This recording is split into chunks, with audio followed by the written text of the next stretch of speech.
source, they start to listen. And so I think there are some subsections within the haters that could potentially be brought along with this, along with all the lovers who are so upset it didn't happen, but they want to help, and then all of the people where this is just slightly below their radar. And once it's pointed out to them, you can't not see it. I apologize for that language because I hate that kind of double negative thing. But once you have that aha moment, it doesn't go away, and you just see it everywhere because it is everywhere. I mean, we can make our lives so much simpler. So let me give you a kitchen example because I like this example. I don't know about you, but I have at least 3 sets of measuring cups and spoons, and then I got my liquid measures and everything. Well, here's the thing. You switch to the metric system. All you need in your kitchen, you get rid of all your volumetric measures, right? All your teaspoons, your tablespoons. And all you need is a liquid measure. And if you have a glass measuring cup in your cabinet right now, chances are extremely good. It has milliliters on one side and cups and ounces on the other. Mm-hmm. And all you need is that measuring cup for your liquids, for your milliliters, for your liquids, and then a scale for all of your dry ingredients. And the example, and not only there's so many aspects to this, there's also an environmental aspect in that we use so much more ink because of all this dual labeling. And if you think, oh, it's one or two things, no, it's everything we do has almost everything has these dual labels on it, and that's ink. And ink is nasty stuff. You're probably old enough to remember when all of our paper towels and our napkins, everything had printed patterns on it. And the environmental movement started and said, all that ink's going to end up in the landfill.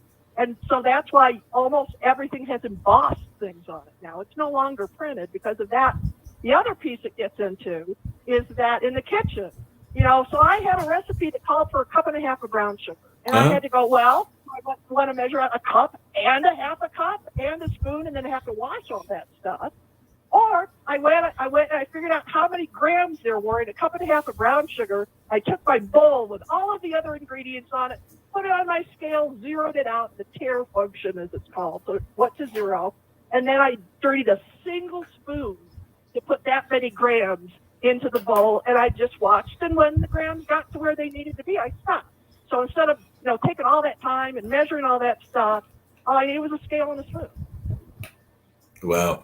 What do you say to folks that are watching all of the travel that's going on around the world? Of course, we've got 2 billionaires that have gone up into space in what seems to me to be one big joyride and everything. And I think a third one will be going up very shortly and everything, when there seems to be some very basic problems, including converting to the metric system that can be solved right here on the United States Earth and just Earth in general. Because like I said, we've had 2, and I think there's a third one that I don't think his trip has gone up yet. But definitely that seems to be a lot of waste of time and energy. And yes, I know they use the metric system over there in NASA and in some other places that were part of that journey. But still, that just seems like a waste when there's some very basic problems that we probably could solve right here using good old-fashioned ingenuity and all of that. They could definitely be using some of that money that they used to go on that big joyride and all. But I was just wondering your thoughts about getting the metric system increased and more people using it when we've got folks being wasteful. And it's not just there in that trip. I mean, we can also talk about some of the wasteful spending that Congress on both sides of the aisle has done and a number of other places. So how can we get people behind this initiative, and that initiative that apparently had succeeded once before? So we need to have it succeed again and be more consistent when folks are wanting to give away the money to what some people might consider needless things. Yeah. Well, here's the thing is I've thought about this a lot, but not from the metric system side. And I think you always get yourself in trouble when you tell somebody else how that they should spend their time or their money. Would you like anybody telling you that they think what you did is wasteful? No, you think that's a decision that you should make for yourself, and I'm going to leave it to those people. That's outside of my span of control. Okay, one of the things I've really had to concentrate on here is watching my span of control, and how much work I take on. I can't help them, but I want to get the right people involved. Mark, I had a conversation with my federal contact, Elizabeth Benham, a few weeks ago, and I said, you know what, now that I'm really pushing this thing, I'm starting to feel the momentum build behind me. And I do. In fact, I keep moving up my schedule for this because I just feel like that's what I need to do. And I said, you know what, people are going to start to identify themselves to me because they want to help with this. Mark, you're one of those people. Yeah. That's how I get this done. That's how I get this done. I get smart, intelligent people with open minds to look at this and they're going to go, oh my word, what do we need to do about this? And my problem right now is there's no organization to point them. I mean, I can look at the indivisible model, and it's a good model. You know, I'm amazed at how many people don't know they exist. But they have put together a model for activism in this country unlike anything I think we've seen since the 1960s. And that makes me feel very, very hopeful about moving this forward. And like I said, my goal is to get the discussion back on the table. You know, to really say, after 40 years, let's look back. Is this really where we should be? Because I really don't think it is. And I think if enough people care, you know, I've segregated that chart, that audience segmentation chart, you know, 185 million people over 40, 85 million people between 20 and 40, because I can't sell a book to people under 20, let's face it. Nobody's going to buy that argument. But you're looking at these massive numbers of people. If I just look at the people with institutional knowledge, and I say 12% of them love it and 12% of them hate it. And by the way, I think that 12% for the lovers is kind of an underestimate. That's still 22.2 million people. That's a lot of people. There are publishers and agents that would kill for those kind of numbers. And I honestly think it's the tip of the iceberg. And so my big job right now is to convince enough people that this is important, that they want to try and help me, because I can't do this by myself. And I have a brand new volunteer, a gentleman, identified him from Georgia, and I think he's going to be a great spokesperson. He's been out struggling with this on his own for a couple of years, and then came across my stuff, and now he wants to help, and I'm trying to train him up, because if I can get him to do some of the spokesperson stuff, then I can start to work on some of the behind-the-scenes stuff, you know, setting up a nonprofit that I can call into action when need be. I potentially identified somebody to handle the money. I can't do anything with money until I have a structure in place where it can be properly accounted for. You know, don't throw $5 at me. It's just going to slow me down, because I'm going to have to keep track of it. I'm going to have to pay taxes on it. And right now, I don't want money. I don't want money. I don't want it until I have a structure to put in it. But once I have that structure in place, then I can start to do some other things. And you know, to me, it's all about the end goal. And I made some conscious decisions that if I fail, I want all of this information captured so that so somebody else in the future can pick this up. And if I succeed, fingers crossed, I begin so many of my sentences with if I do this right. Then I start a lot of sentences that way. If I do this right, my new beginning sentence is, I wonder what will happen if I ... And so I'm trying to move everything forward, because this is so important, and this is the most important overlooked issue that we have in this country right now, I think. Let the little billionaires go play with their rockets and go into space. I'm trying to do real work, but I need people to help me. And can I plug Heinz for a minute here? Yes, go ahead. You wonder why would I plug Heinz? And that's because my last blog post I did a couple of weeks ago, I said, I'm dropping everything else that I'm doing to write about this, because Heinz decided to take it upon itself within the food and beverage sector of the United States to have a standard 8 hot dogs and 10 hot dogs and 10 buns, and get away from this fact that the number of hot dogs and buns never aligned. It just never did. You always ended up with more of one than the other. And Heinz has taken upon itself, and this is huge, because we're talking about a standardization within the food and beverage industry. And for this project, this whole thing to work, is it needs to do its job and then leave. But one of the jobs it has to do is get the grocers more comfortable with the metric system, because my understanding, that was one of the big pushbacks in the 70s, was there were concerns on the part of the grocers that people would walk in and go, I want a pound of hamburger, And the person go, well, no, I can't sell you that. But if I give you a half a kilogram, it's about a pound. And they didn't want to deal with that. But again, there's this stuff has happened. Most scales now, you can hit a switch and turn it to metric. Wow. There was an article earlier this year, actually, I think it was back in February, that was talking about something that you probably would agree with. And it was talking about how our math scores apparently are doing really bad. As a matter of fact, the article was entitled Math Scores Stink in America. Other countries teach it differently and see higher achievements. And while it didn't specifically mention metrics at the beginning, it does say American students struggle in math. The latest result of an international exam given to teenagers ranked the USA ninth in reading and 31st in math literacy out of 79 countries and economy. America has a smaller than average share of top performing math students, and scores have essentially been flat for 2 decades. And they said that one likely reason is that U.S. high schools teach math differently than other countries. Classes here often focus on formulas and procedures rather than teaching students to think creatively about solving complex problems involving all sorts of mathematics, according to some of the experts that they talk to. They make it harder for students to compete globally, be it on an international exam or in college and careers that evaluate sophisticated thinking and data science. So I was just wondering your thoughts about that. Like I said, that came out in February, and they did say that there's a growing chorus of math experts who recommend ways to bring America's math curriculum into the 21st century to make it more reflective of what children in higher performing countries learn. And some schools are experimenting with ways to make math more exciting, practical, and inclusive. So I'm imagining that definitely metrics would play a part in that, according to the way that you're thinking about it and everything, because apparently most American high schools teach Algebra 1 in 9th grade, Geometry in 10th grade, and Algebra 2 in 11th grade. And one of the people that they quoted was calling that the geometry sandwich. So definitely it looks like there's some serious disparity according to the way we teach things and the way that others do. And apparently Utah made the switch recently, and I think that they're doing fairly well in terms of compared to other states.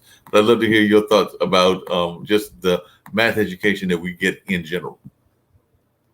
So first of all, can I ask you, are those the PISA scores? PISA. It's an international assessment test. Because you were just reading from an article. What was the origin of them saying that we're there? I just want to determine if it's the PISA scores or if it was something else. PISA scores are the ones that I tend to look at, and they're done independently. Because you have to look at that stuff. That's important. And I've been writing for years about the fact that. And here's the crazy thing about it, Mark. Here's the crazy thing. It's not that our test scores are going down. It's that other countries' test scores are increasing so rapidly. We're just literally being left behind. And I think I've already kind of said, part of my theory is I think you're really tripping our kids up by teaching them much, much more than they should need to know. Mm-hmm. And we're setting our kids up for struggle through the rest of their lives because we don't use the metric system. And and Jefferson talked about the utility of tens. And I wonder. Somebody else pointed this out to me. Is it because we have 10 fingers and 10 toes? Is that why tens feel so comfortable to us? I don't know, but I would sure rather figure out an 18% tip on $1 than I would on a pound, a monetary pound, because that when you're working with tens, the numbers they work so nicely. I was telling somebody the other night, I love it. I'm heading into my 10th year on the project. We're 200 years out from the report that said, let's take a wait and see attitude, and we're 40 years out from when the metric system failed the last time. And here's the thing: that wasn't the first time. That wasn't the first time we failed. There was a big pushback in the 20s because we wanted to do more trading with Mexico, and Mexico was already on the metric system. Right. So it's been weird pushes and pulls, but I feel like we're mobilizing in this country now in a way that we haven't since the 60s, right? Since the 60s. And man, I'm going to take advantage of that. I keep telling people I feel like I'm kicking at a dam, right? Mm-hmm. And I can control the growth for a while. But then I think all hell's going to break loose. And I've got to make sure that that kinetic energy that's released when that dam breaks has a constructive place to go. Now that makes a lot of sense. It It's can't got a just, place to go, and I can definitely agree with that. One of the things that article mentioned, and I just sent it to you and potted because I don't see where those figures were coming from off the top of my head and everything. So one of the things that that article does mention is something that I know a lot of people are concerned about, and I'm just wondering. I'm going to frame it this way: that a lot of people have phobia about math in general, just math in terms of like doing budgeting, calculations, and a number of other things. So, when people tell you that they have math phobias, how can getting the metric system get them out of that math phobias? Because I guess one of my fears is that if we switch to a new system and they've already got a math phobia about the existing system, that the new system will just make those phobias more pronounced and worse and all of that, because I do know that sometimes when you learn new things, if you're already anxious and then you're learning something new, I mean, given it's something we should have been learning in the first place, then you become more anxious. So I'm just wondering what your answer would be to those folks that talk about the fact that they have math phobias, because that is a real thing. And I imagine that the metric phobia can just tie into the math phobia. okay, let me say it this way, if I may. Yes. Folks, if you're afraid of math, you will love the metric system. I hate math. I was never good at it. I took an accounting class and I sucked. And I don't know why I sucked. But you know what? The metric system is so easy. And the reason I started learning this is because I started working with essential oils. And essential oils, you know, we think of it as smells in this country, okay? That's how we think of essential oil. It's Glade and it's Febreze and everything. No. Europe and other places look at essential oils much differently. And we're going a little bit off topic, but not a lot, because that's how I realized how easy it was for me to scale up and scale down and move between units, was because of how the metric system was designed to be a system. We don't have a system of units. We have a collection of units, and we're teaching them both side by side. You know, I'm sorry I don't have a graphic that I could show you right now that I've been using for years that shows these relationships. And with the metric system, it's just a one-on-one relationship.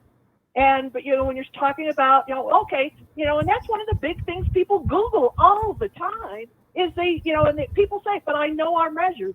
No, you don't. If you ask most people how many teaspoons are in a tablespoon, Mark, do you know?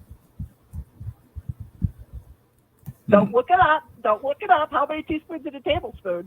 I'm trying to think. I'm trying to figure it out. You got me stumped. But then again, you just said math, and math oftentimes does stump me. So you stumped me once again. But what else is new and all of that? So math does stump me often on a regular basis.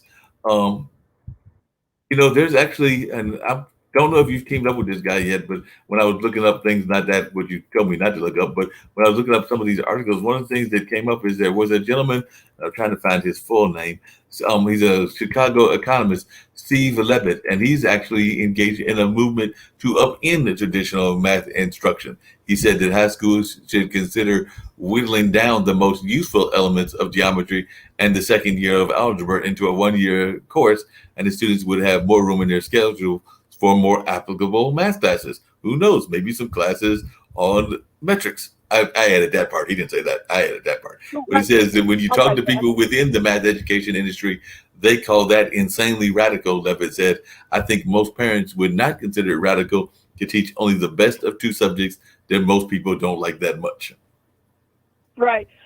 And that's one of the reasons why my first 2 years on this project, I worked on, I did talks at the middle school math conference in Santa Fe next to me here, which was started by Scott Laidlaw and some other people. And their big concern is that math scores tend to start to flatten out and go down in middle school. Mm-hmm. And that's why they want to particularly kind of, you know, the algebra and stuff, that's beyond my scope of work. You know, I'm really looking at the poor little kids who are being taught this mess, and then this elegant solution at the same time. And if we could get the math out of the equation, maybe we would frighten people less with math. Because you know what? Fractions are a nightmare. and it has led me to question whether or not we really need them, except in a very, very specific and highly technical area. If somebody wants to write to me at milebehind, miledebehind at gmail.com, and they want to tell me where I have that wrong, I would very much like to know that. But having talked to scientists at the lab, and remember, I was around PhDs for like a quarter of a century in my career. So I have some pretty good sounding boards for some of this stuff. And he said, no, you have to have it for equations. You have to have it for equations, because you can't have an equation that says 1/333333333333333 into infinity, because you get some of those numbers. Outside of if you're just trying to decimalize it.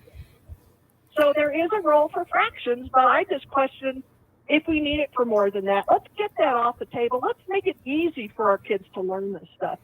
I don't know if we can always make it fun, but we sure as heck can make it less hard than we do right now. But I'm wondering, you mentioned fractions, and I remember I'm actually a fan.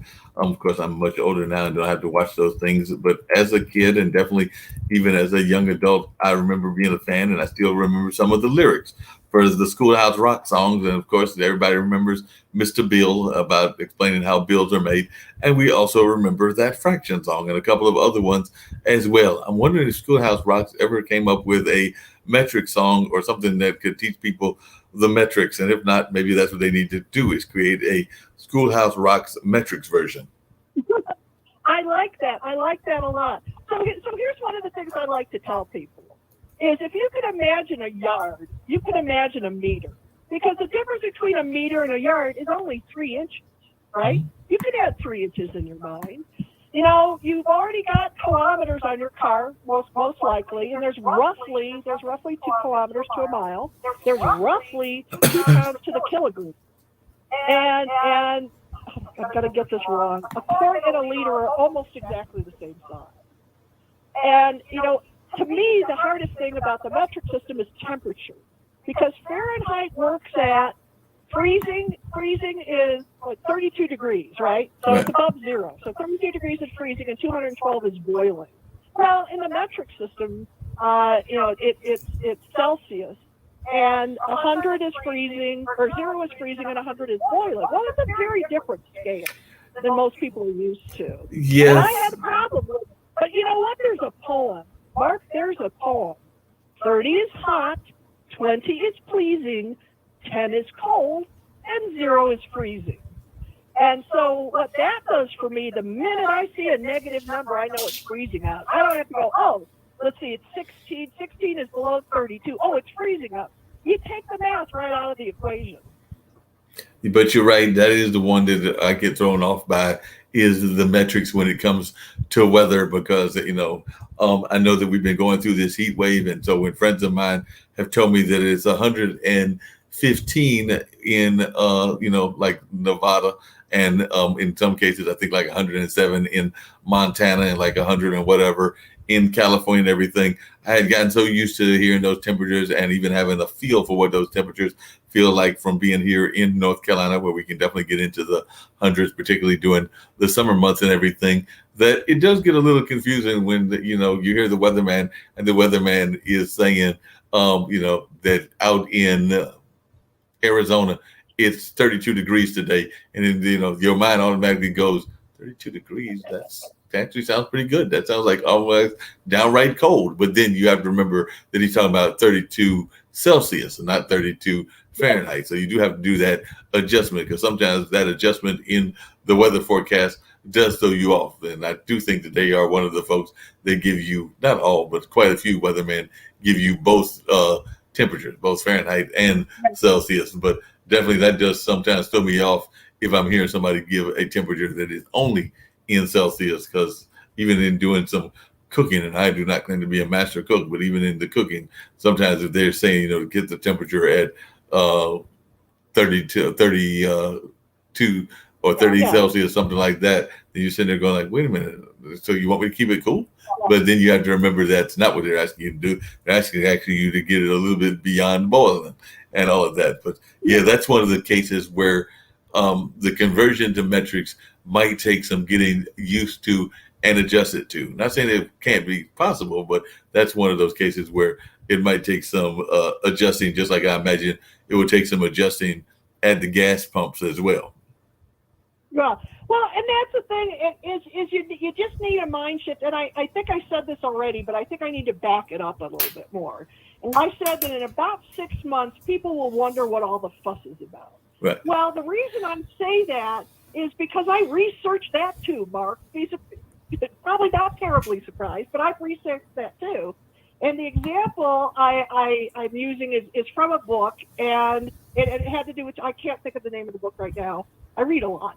And it basically talked about the fact that when there was a clampdown on smoking in restaurants and bars in New York City, okay, people went crazy. Right. They're like, oh my God, I'm not going to be able to go into bars anymore because if I smoke, and it's going to ruin our tourism, and the sky is falling. This is not an unusual technique to use. The sky is falling. And they implemented it, and 2 years afterward, one of the guys who is the biggest detractor said, I don't know why we waited so long to do this.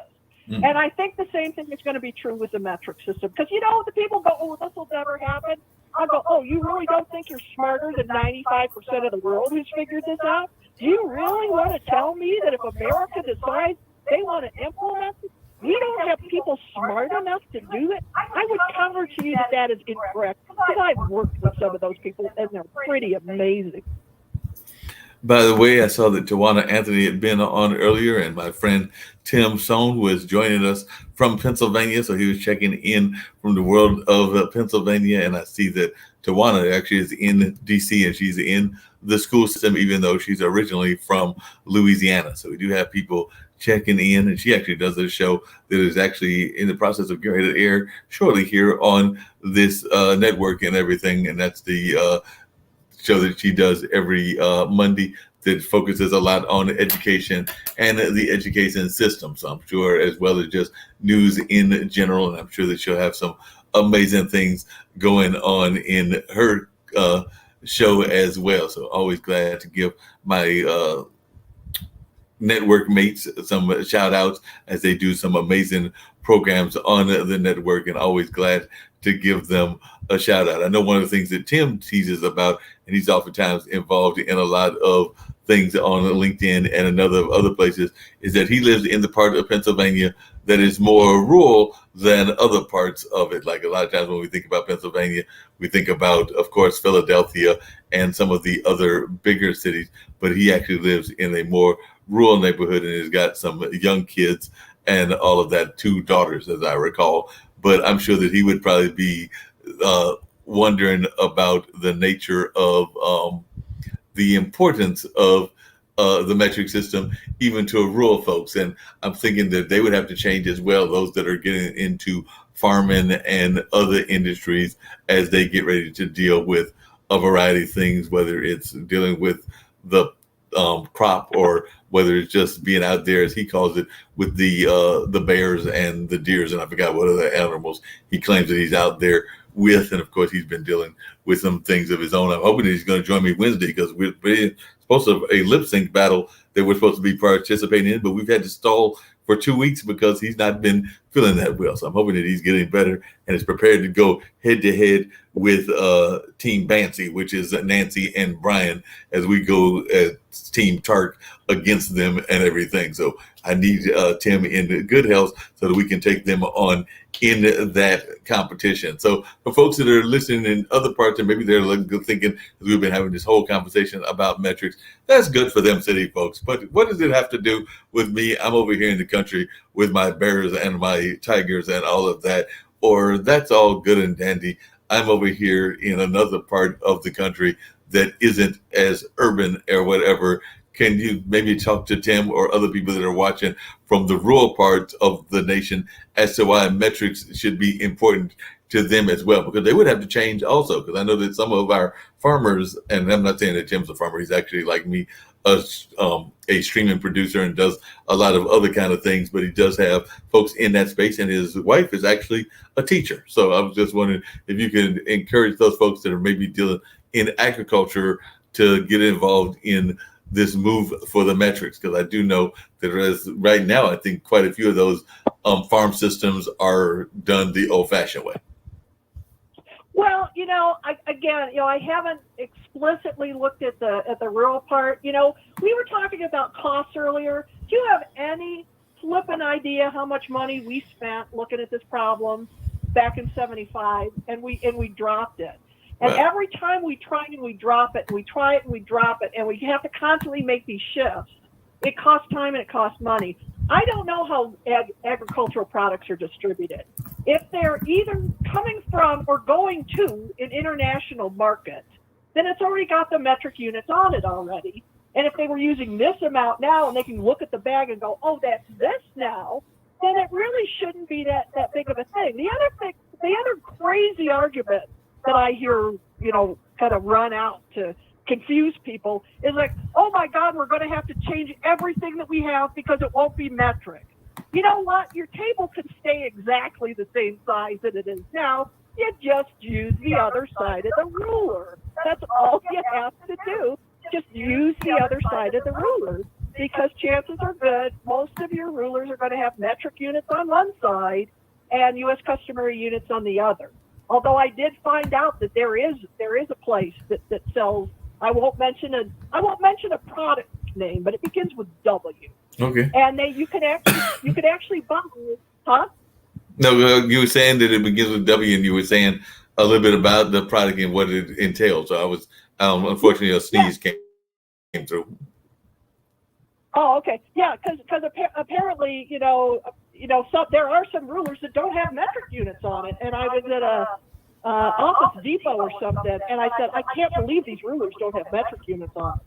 And she says, yeah. She says, I tell the parents when they come in, don't buy those for school because they have to have the metric units on it. And so just to have products like that out there that are like kind of taking a step backward, that disturbs me. That disturbs me a lot, because here's the thing: this is really important. I'm trying to get the word out. People like you are going to help me, and then I want to try and coalesce enough people. Because here's the problem: is this is a 40-year-old dead metric horse that's been sitting out in the road. It's probably pretty stinky at this point, and a lot of politicians will view it that way. Right. I don't want hands on them. But I think with enough groundswell, with enough of a movement that says, no, this is important. And you know what? I only need a couple of corporate backers to make this thing happen. And I think there's much more potential of that now than there was 40 years ago, because the international markets have shifted so much. And I was looking at those statistics not too long ago.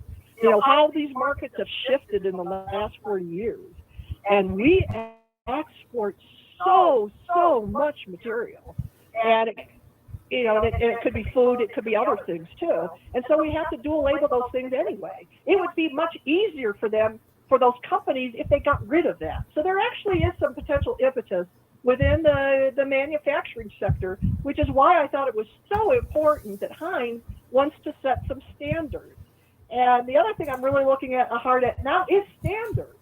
And, standards can't solve every problem, but it sure as heck can solve our measurement one. No, definitely. Standards can be a great thing and all of that. I know that even in terms of like getting the problem solved, we can definitely find a lot of ways to get past a number of these issues that are existing. And definitely, I agree with you that the metric systems need to be more widely used. One of the things I was curious about is how can people help you directly in terms of getting the message out? We know that you're definitely getting the book out and that will spread the message, but do you see a legislative movement? Like I said, we've already had legislative a couple of times, and then we just kind of like dropped the ball in terms of implementation. So do you want to see a legislation push go on, or where do you see this struggle going in your own journey? So, like I said, my end goal is to get the discussion back on the table with Congress. But I think it's going to need a grassroots movement for that to happen. Because there are a lot of other really big problems right now. But all we have to do is just pull this Band-Aid off. I mean, really, once we decide that we want to do this, and, I've had people ask me, how long do you think it should take? And you know what? I can hazard a guess. I mean, I can tell you how long other countries have taken to do it. And it seems about 5 years. Once you make a decision, people really pretty much need to be done within 5 years or so. And of course, you have to make exceptions for things. But that's also kind of out of my purview. Now, if at that point they decide they want to bring me in and start to ask me about this stuff and get my opinion, I will be more than happy to share that.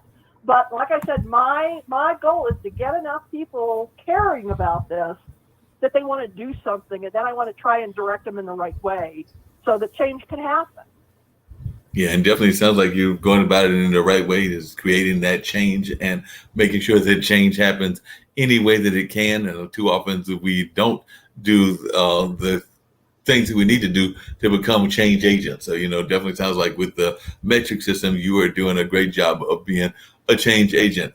Now, when you were much younger and were a child before you got involved in research and media, and before you got involved in this metric struggle, were you always the one that would have been considered the rebel rouser, the one that would have been voted to be the one most likely to be involved in these kind of struggles, or was this totally opposite from young Linda? So, like I said, if somebody was to come back here and reflect on you as a child, is this what they would have expected from you, or would they be going like, no, I never would have seen her doing this ever in a day in my life?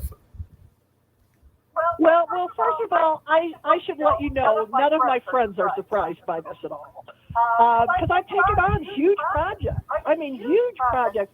I ran the lab's TEDx Whale event for 3 years. And that was just coaching 10 people at a time while I was also putting out newsletters and having other science events. So as I told my list contact, I'm doing everything I used to do every day. I'm just scaling up. And asking me as a child, one of the reasons I'm doing this is because of my mother. My mother taught me to leave things better than what I found them. And I found a mess. And my only solution was, I just felt I was in this unique position and had this bizarre skill set. I mean, when you look at everything I've done, you put it all together. I mean, I've done volunteer coordination, so I can bring on volunteers. I've done media buying, so I know publicity is a very blunt instrument, but if somebody can give me some money, I could start doing some real targeted marketing. I did this audience segmentation. I know an organization where for $40,000 or $50,000, it could be validated with real data. All I can do is I can design this audience segmentation, apply it to my work, and see if it helps, because that's the only purpose of a model. You design a model based on your past. Start to look to see if it's working in the present, and if it doesn't, you have to modify it. But once you're comfortable with it, then it should allow you to predict future behavior. And may I go on a little bit more about this? Please. Yeah. So here's the thing. So I developed this model of people who are primed because it was part of corporate memory, as it were, institutional memory, and then people who don't. Well, when I looked at that model and I looked at the book, I had already planned to segregate the book into past, present, future. Past is like everything we know about measurement from as early as we have it up to today. Present are all of the problems we're creating for ourselves now because we don't do that. And what does the future look like? And when I took that model and I laid it on the book, what the model I think informed me of is that my youngers and 40s are going to read the present and future section. Everybody who's 40 and older are probably going to want to read all three sections. Mm-hmm. And so I have to structure the book so that the younger folks who are going to want to look at this information in a different way can get what they get as quickly as possible. I mean, I'm not writing this for me. Mark, I would actually rather off be doing other things right now.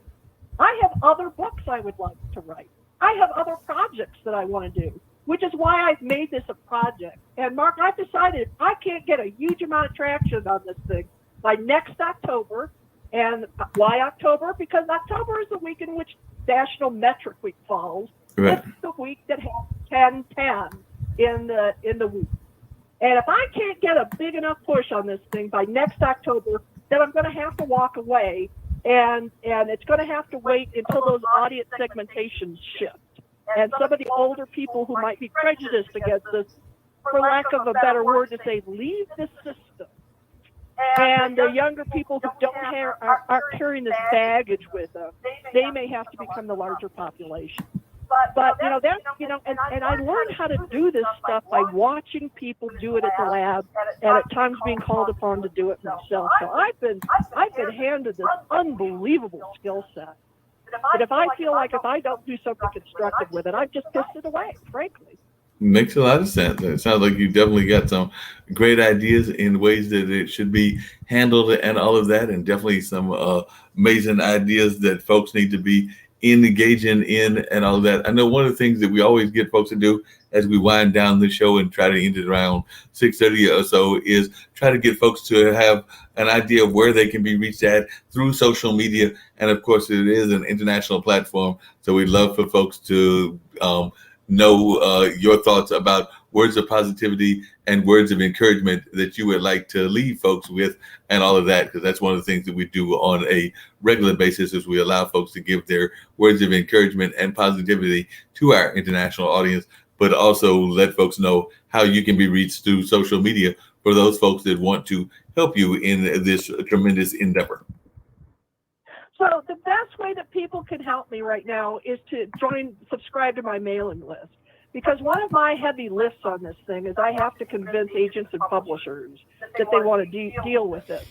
And if I get in, then it's got to bump somebody else out. So I am in hot competition, and I need staff. So if people could subscribe to my blog, that would be tremendously helpful. And you can find all of my social media stuff if you just type in Mile Behind, because originally the documentary, they still have this name, is More Than a Mile Behind America in the Metric System. So it's MILEBEHIND. And if people type that into Google or the search engine of their choice, because it's international, then it should bring up my stuff. And again, my email is milebehind@gmail.com if people want to reach out to me. And, I love my audience. I'm sure you have an excellent audience. And, I came up with a thing once, and I had this glass measuring cup, and I couldn't tell where it came from. And I asked my readers, I said, does anybody know where this is? And bless their hearts, one guy got to me and told me exactly where this thing was manufactured. And that was, isn't it great to have wonderful, wonderful readers? Oh, yeah. And the people I've got about 140 subscribers right now. I think it was 139 earlier. And please, just let people know. Just start looking around you. Start seeing this stuff. And then, in a very different context, if you see something, say something. In this case, if you see there's metric issues, go, do you see this over here? Do you think this is crazy? I think this is not those words necessarily. Touch your audience. But it's just going to take these incremental awarenesses. And I always think of this stuff as like throwing a pebble into the middle of a pond, right? And then you get these waves that start to propagate. And that's what I'm trying to do with this work. I'm trying to throw some stones in some ponds, and I'm trying to get those waves to propagate. Because the more area they cover, the more I can do. Yeah, Does that make sense? That makes a lot of sense. Makes a whole lot of sense, and I definitely think that is a great idea and an amazing idea that you've come up with. And you kind of alluded to it, and I love your thoughts about if you're going to be an agent of change, to just go ahead and do that and everything, because I think too often we get too caught up in being afraid of making any sort of change whatsoever. So I'd love to hear your thoughts about the importance of being an agent of change, whether it's a small change or something massive like what we're going through with what you're trying to do here and everything. Because I sometimes think that we don't spend enough time thinking about how even the smallest of us in terms of our status in society can make significant changes in the world. Well, there's a couple of books that I think very, very highly of. And one of them is called Train Your Primitive Brain. And I'm sorry, I don't have the author's name at my fingertips. And it just talks about how when we're confronted with change, we have certain ways we react. But if other people want to take on causes, the first thing I would suggest is see if somebody else is already doing it. Please don't grow a new organization if there's a nonprofit out there that's doing it. Now, if the nonprofit is fundamentally doing something that you disagree with, then I think, but I just see so many organizations just popping up their own nonprofits, and they're just stepping on other nonprofits. I almost have this entire field to myself. That's how long this has been neglected. And Wow. so there really aren't very many other structures that I can start to build upon. So I have to build my own from scratch. So I would suggest, so one of the things, honestly, one of the things I would probably be doing now if I had taken this on 9 years is human trafficking. Wow. That's a huge problem. That's a huge problem and tremendously important. And again, it's one of those problems that I don't know if we can ever fix it. I don't know if we can ever fix it. We can try and mitigate it. We can try and get people out of those circumstances, try and get them into better circumstances, and then try and deal with the psychological violence that they've been exposed to. Oh yeah, no doubt about But, that. And I've actually got some friends that work in that field. I know that Sonny yeah, Slaughter's been involved in that field, and I know that Veronica Hardy has been involved in that field as well. And definitely, it's something that they are very passionate about trying to get people out of that. And it is very difficult yeah, to believe that human trafficking, which is basically a modern form of slavery and everything, is definitely taking place on a regular basis, and we sometimes don't even see it, even when it's happening in major corporations. Because I've heard of incidences of human trafficking even taking places at some of our major universities and things along that line. So it's definitely a problem that must be dealt with, and is a more pervasive issue than folks probably give it credit for being. Just coming back to the metrics and everything, I did say that before we got off, I was going to look it up, and I did. I went into one of my Domino's past accounts, and they do the sodas come in ounces and liters. So it does look like at yeah, least that particular franchise is going metric on both of them. So you can either get it in ounces if you're getting the smaller version, the 20 ounce, or you can get the 2 liter bottle. So it does look like, at least in that case, they are going the metrics way. So I know that some of the other ones may not be, but at least that particular one, they are going that particular direction and all of that. yeah, yeah. So if there's something you care about, find out if somebody else is doing something. Try and go into their structure. If you really see a gap, then man, you better psychologically prepare yourself. I keep telling people I'm about to become an overnight success after 9 years because that's how these things happen. And if you don't recognize that you're not going to have an immediate impact and you get discouraged and go away, then you haven't really given it enough thought. I told you, I did the research. I was like, oh my, this is bad. This is really bad. I have to do something about it. And I sat back for a week, and I called some people, and I'm like, no, nobody's doing anything with this. If I don't take it on, I don't know what's going to happen. And I'm very cognizant of the fact that we have failed on this front again and again and again and again. And I do not want to be a failure point, Mark. I can guarantee you it is not in my plans to be a failure point on this thing. No, But I it hear might you. happen. Yeah, we Yeah, definitely don't want you to take be it a on. failure. We want people to be succeeding. We want that book to be a best-selling book. As a matter of fact, my friend that I mentioned earlier, Brian Showman, is part of a book of folks that are learning lessons from the historical book that Napoleon Hill wrote, Think and Grow Rich. So they're actually writing books, and I forget how many authors it is, but they have written about lessons that they learned from that book. And it's like, I think somewhere like 33 or something like that, authors that are all featured within the book. And I want to say that last week we learned that it is number one on the bestseller list, particularly among the Amazon books and all of that. So definitely kudos go out to them. And I also wanted to give kudos to Dr. Anthony. I just said that I'd be mentioning when her show is, and the show usually airs around 6:30 on this particular evening here on the network, and it is called the All Around Show with Dr. Anthony. And later on in the evening at 7 o'clock, we'll have the Maxine Phillips McCoy Show, which is definitely going to give some great life strategies. As a matter of fact, she calls her show Life Strategies, and definitely that will be coming our way as well. So all kinds of great programming that exists here on a regular basis, but I did know that those are coming up. And we've also been recently doing, ever since the Olympics started, Olympic coverage every morning. So we actually give like a little bit of a recap of what happened the night before, and we're trying to get some of the people that might have been involved with past Olympics or in sports in general to come on, and that's at 8:30. And we've got two folks involved with that, a volleyball player from Duke University, as well as a student, I want to say, at one of our area colleges in Raleigh, who is of Syrian descent. So I think the volleyball player is of Nigerian descent. So that's some of the other programs that's coming your way and are being done regularly. So we've actually been doing Olympic coverage since the start of the Olympics. And I think that that's planned throughout the course of the Olympics. So they should be doing this, I think, daily on for the multiple weeks that the Olympics is taking place.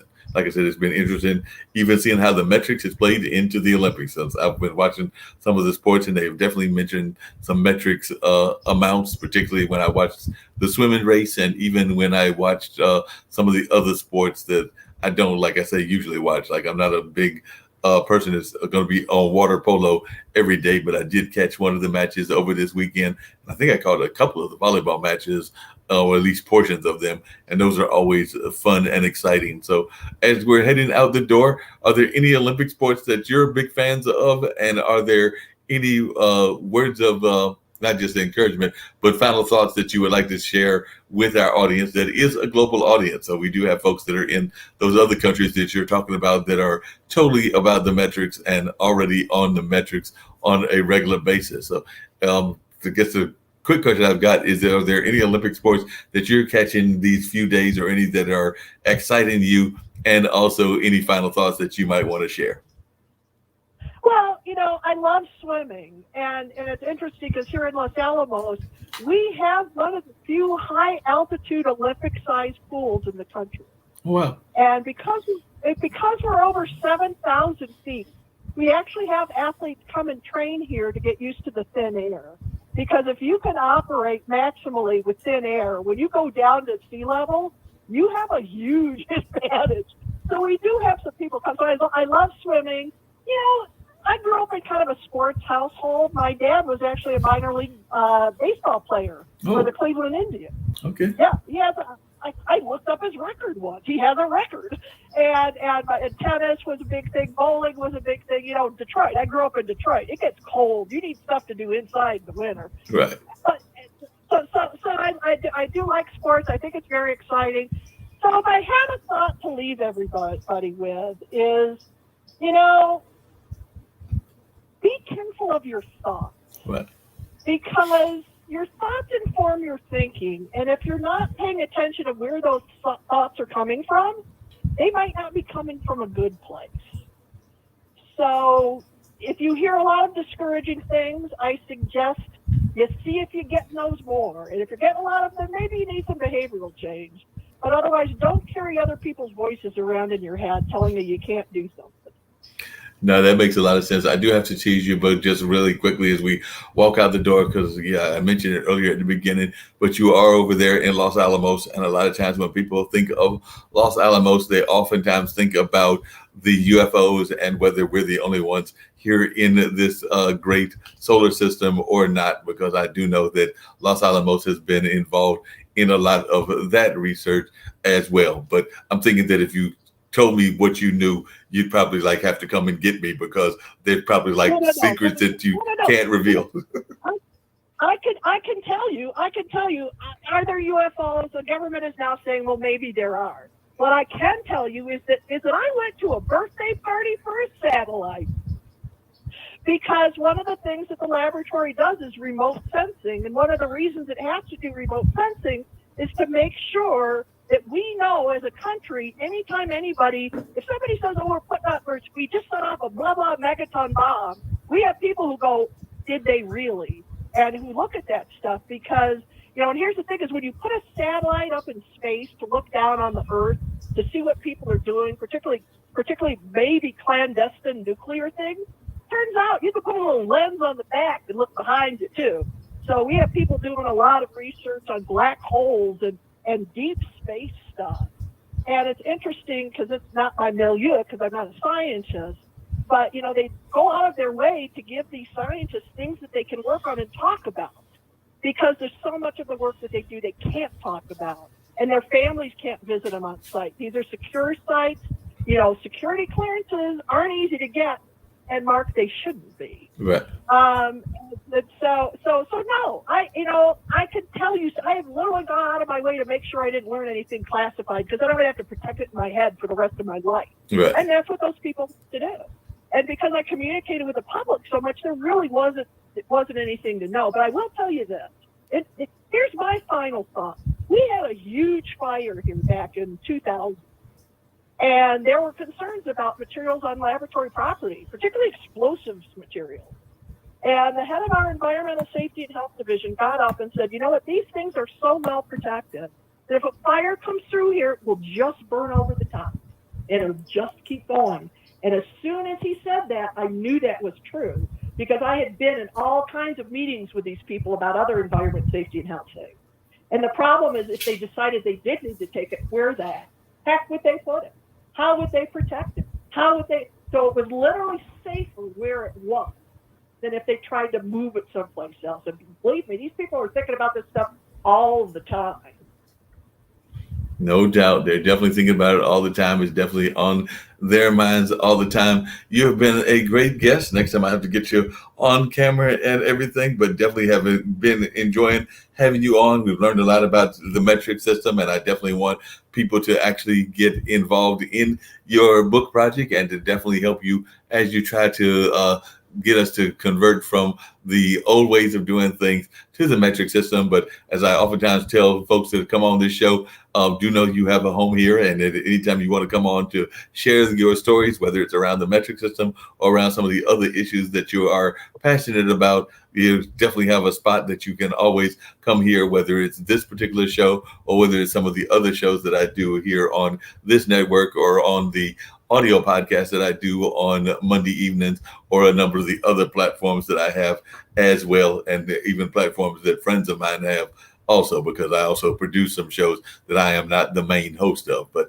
definitely glad to engage in conversation with you, and look forward to having you come back in the not too distant future and learn and share more with you on the metric system and education and a number of the other things that we have touched on during this show. So hopefully you'll get a chance to come back in the not too distant future. Well, I really appreciate how hard you worked to get me on here, first of all. You know, they don't know, but there was a lot of behind the scenes stuff going on here where my microphone didn't work. So I appreciate that. Mark, I will fix that. And I appreciate how much time you've given me and how much effort you put in to truly trying to understand this. I mean, I'm impressed that you were doing research on the fly, and that's fine, because you know what? Challenge me. You know, you've now made me think about a couple of areas. Rural agriculture. Mark, I have to tell you, I wasn't going down that path, but I think it deserves a look. I want to take a look at that source material you sent to me. Here's my problem: is I got to write the book. If I could research forever, I'm never going to write the book. At some point, I have to kind of go, time out, have to write. I want to be the Michael Pollan of measurement, if you know what I mean by that.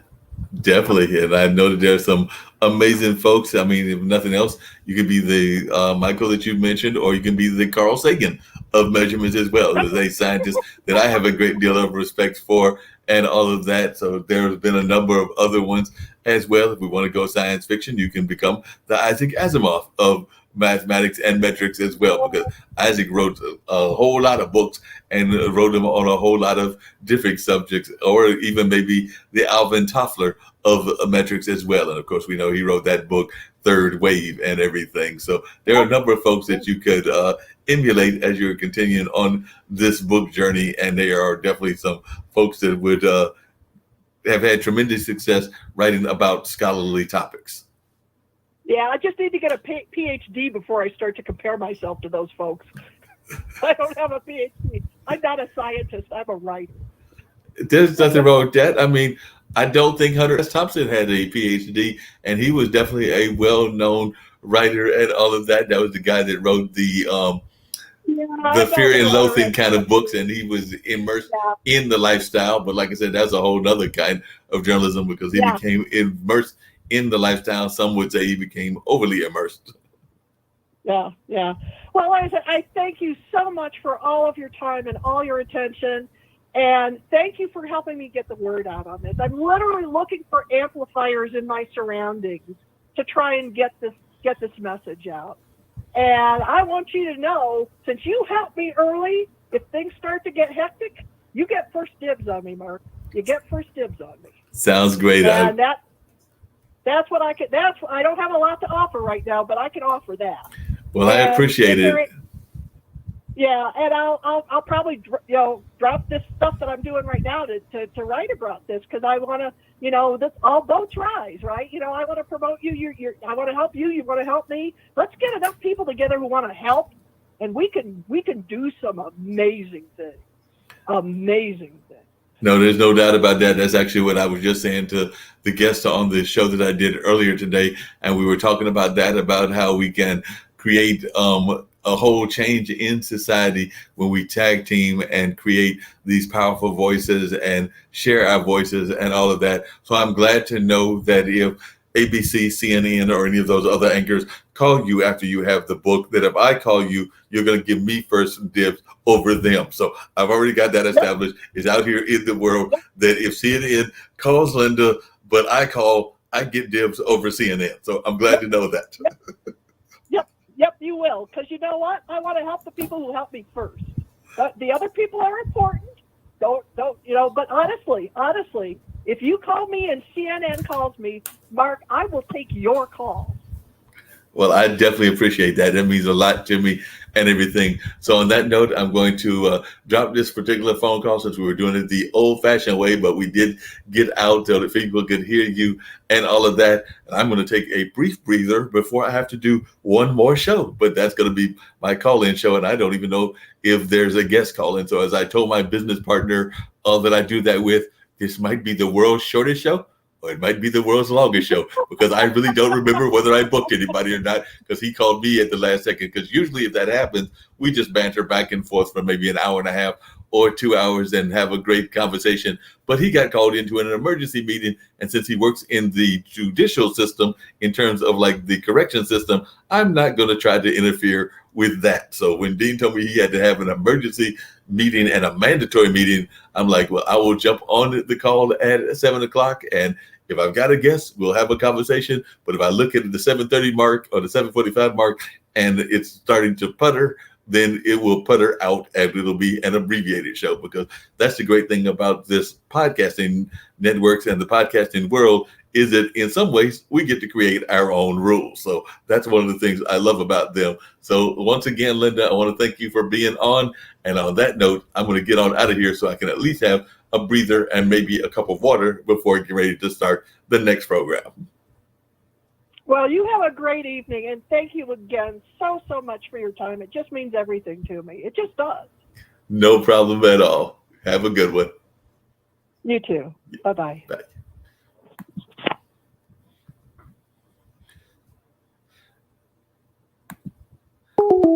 Well, as you heard, that was the program that we did with Linda. And of course, we had some great conversation, some engaging conversation. And I hope that y'all enjoyed that. This was a innovative way of doing Mullings music and memories. So on that note, I'm going to wrap it all up, and hopefully y'all will get a chance to check out what's going on in some of our other programs that we alluded to and all of that. So definitely want to thank you for joining us here on the program, for checking out what we were doing, and for enjoying this great conversation that we just finished having. Like I said, as my friend Tim Son would say, sometimes we've got to be innovative in the ways that we do our podcasting. So we were trying to figure out some ways to go, and all I could think of was, let's try the Google Voice approach, and that's what we did. So right now we're getting ready to end everything, and I'm going to head on over to the other program, including Maxine's show, that I've got to do the production for and all of that. So I want to thank everybody for joining us. We're going to bring up a couple of the, like I said, spots that exist here on the network of other shows, and then we're going to get on out of here and wrap up this particular edition of Mullings Music and Memories. But I did want to bring up some of the other shows that exist before we get the airplane on out of here. And of course, maybe just some good old-fashioned spots of good old-fashioned public service announcements would do as well. But I do have some of our shows also as we get out the door and head on out. But let's check out this very important public service announcement. Put the keys down, Kevin. But I'm gonna drive home. There are several warning signs present that you shouldn't be driving. I guess I have really been looking for love in this dating app. Yep, I'm definitely gonna call a ride home.